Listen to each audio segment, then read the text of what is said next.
This is not an exaggeration.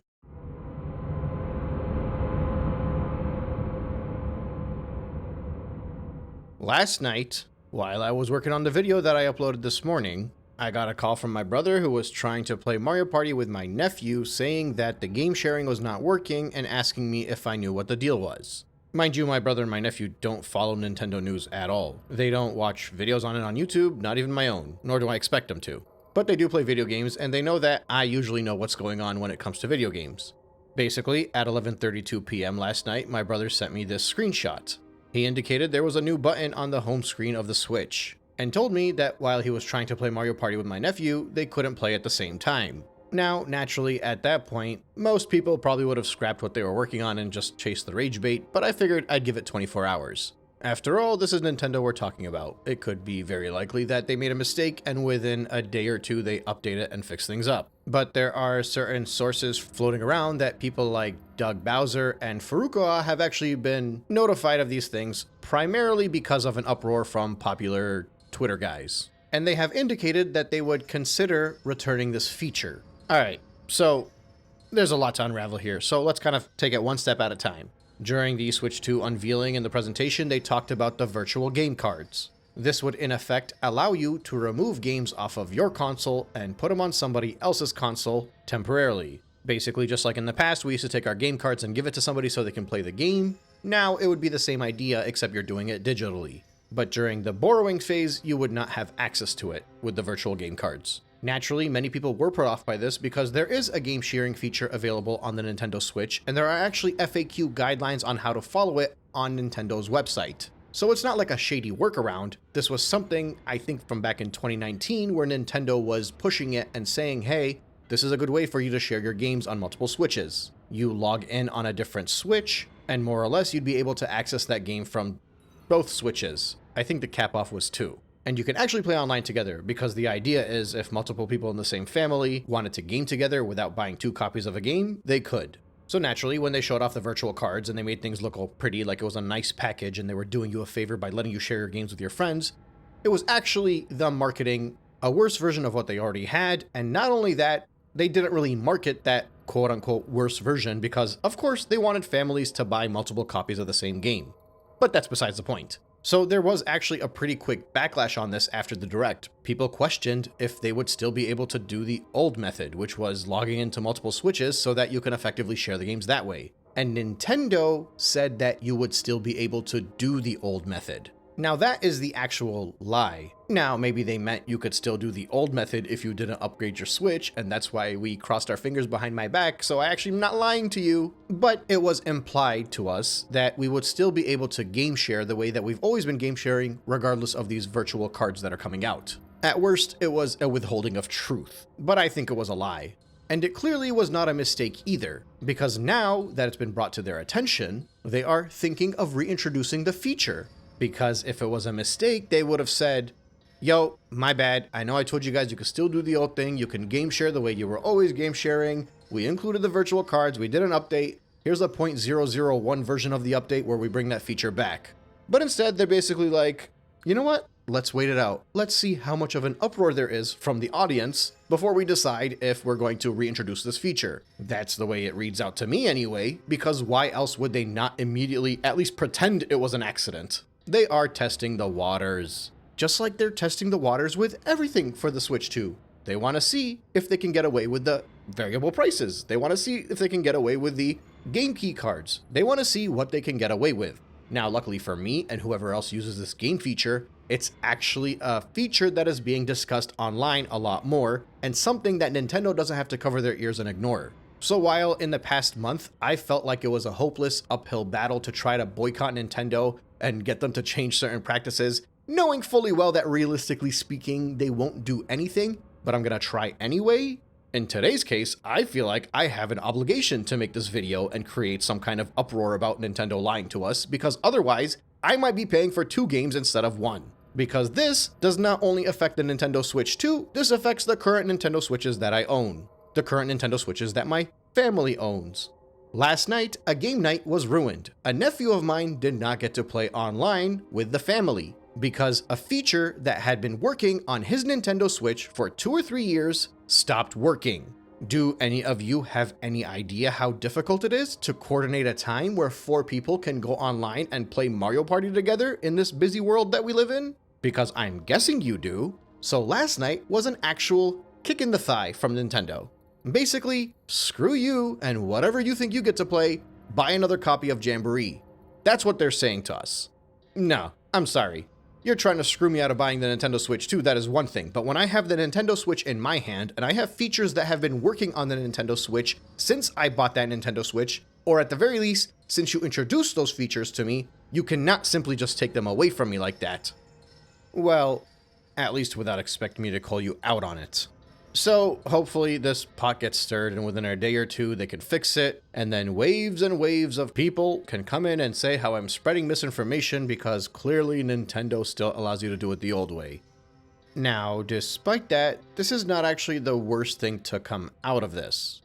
It gets a little bit darker. This was actually broken down pretty well to me by one of the commenters in my previous video, which, by the way, that's like 2 videos in a row now that I get inspired by a commenter. And anybody that's been following this channel for longer than a few months will know that I generally engage pretty often with my comments, and in a lot of instances, my videos will change depending on the type of feedback that I get or the suggestions that I receive.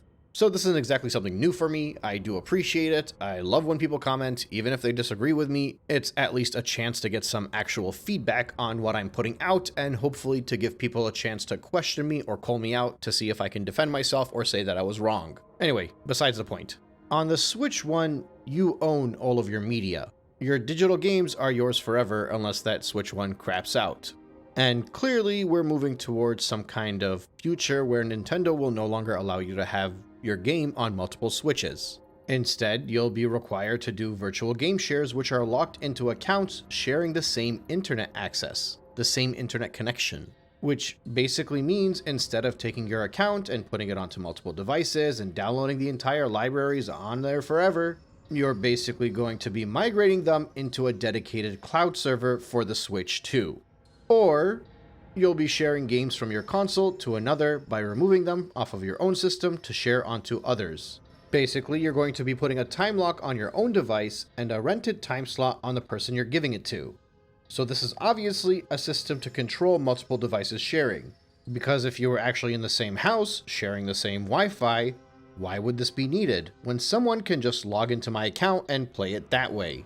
So consider the Switch 2 transfer. You send all of your cloud data, save pictures and videos and all games and datas into a dedicated server, and that then, like a OneDrive account for example, is used to download back to the Switch 2, which is no big deal, right? Well, what happens to the Switch 1 once you migrate all of your games to the Switch 2? It gets factory reset.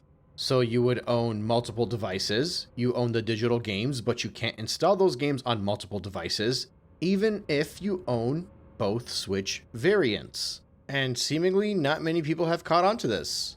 Let's break it down. You transfer everything from your Switch 1 to Switch 2. That Switch 1 becomes useless as far as your account is concerned, hence why they would delete the entire system.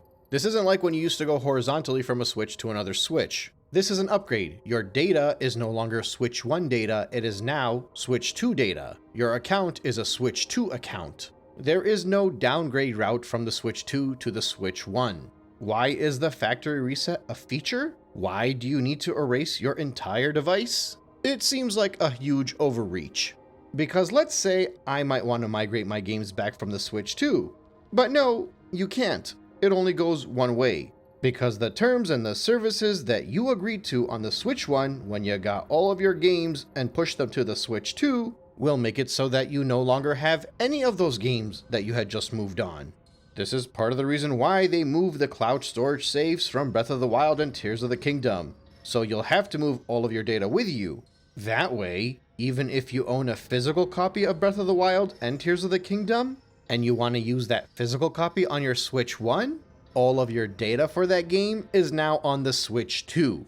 You can't even play the same files on your original Switch anymore. They are effectively destroying your console on this move, because it's not a copy, it's a move. It's a Control X, not a Control C. The Switch one, in the future, will only be good for physical games, and they may even install some sort of software that puts that as a limit as well, because clearly they are adamant in removing all of the data off of your previous device. When you linked your account from the 3DS to the Switch, nothing happened to the 3DS, which means that 20 years later, your 3DS will still be your 3DS. But the Switch 1, after the migration to the Switch 2, will effectively be a dead console. You won't have your cloud storage saves, you won't have your internal storage saves. They've removed everything from there. You will own nothing, and you will be happy about it on your new Nintendo Switch 2. And who's to say in the future they won't move it onto the Switch 3 because they no longer want you to maintain support for the Switch 2, or they just don't want you to own the games you installed on it. The more you think about it, the more dangerous this gets. In the future, the terms of service could say that they own your game library once you install everything to the dedicated server that you have to download all of those games from. This really starts to paint a clear, if not bleak, picture. This is why they are giving third parties an offer they can't refuse with the game key cards. The forced usage of the microSD Express cards that they are now selling, and the lack of a market outside of their own offer in terms of sizes. It is a clear aim in making people more digital, and the fact that companies like Ubisoft and PlayStation that have already removed content people have previously paid for in order to rent it out via subscription or sell it again later.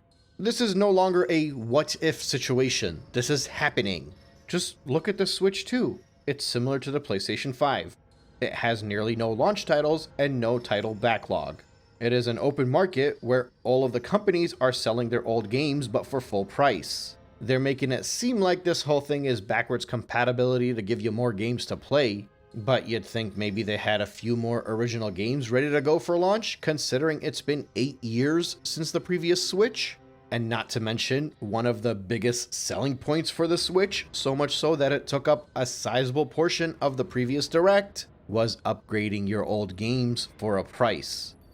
This entire console is designed at pushing people into dependency rather than giving them choice. This needs to be exposed.